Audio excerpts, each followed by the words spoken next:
സുൽത്താനുൽ ഉലമ ഉസ്താദിന്റെ ഏറ്റവും വലിയ പ്രത്യേകത അത് തന്നെയാണ്. പാവങ്ങൾക്ക് മുഴുവനും വേണ്ടത് ചെയ്തു കൊടുത്തു. അപരവൽക്കരിക്കപ്പെട്ട, പാർശ്വവൽക്കരിക്കപ്പെട്ട ഒരു ജനതയെ മുഴുവൻ സമൂഹത്തിന്റെ മുഖ്യധാരയിലേക്ക് എത്തിച്ചു. കണ്ടോ,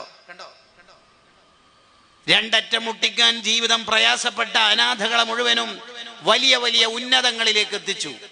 എന്നിട്ടാണ് അബുൽ യതീം, അബുൽ ഫഖീർ, അബുൽ മസാക്കീൻ എന്ന വിലാസങ്ങളെല്ലാം ഉസ്താദ് നേടിയെടുത്തത്.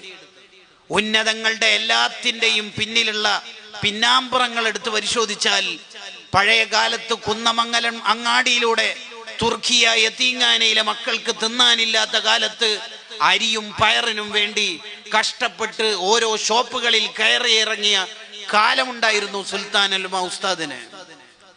ഇന്ന് മലേഷ്യയിലേക്ക് പറക്കുന്നതേ നമ്മൾ കാണുന്നുള്ളൂ. ഈ കാലം കൊണ്ട് 12,000-ത്തിലധികം സഖാഫിമാരെ വളർത്തിയെടുത്തില്ലേ?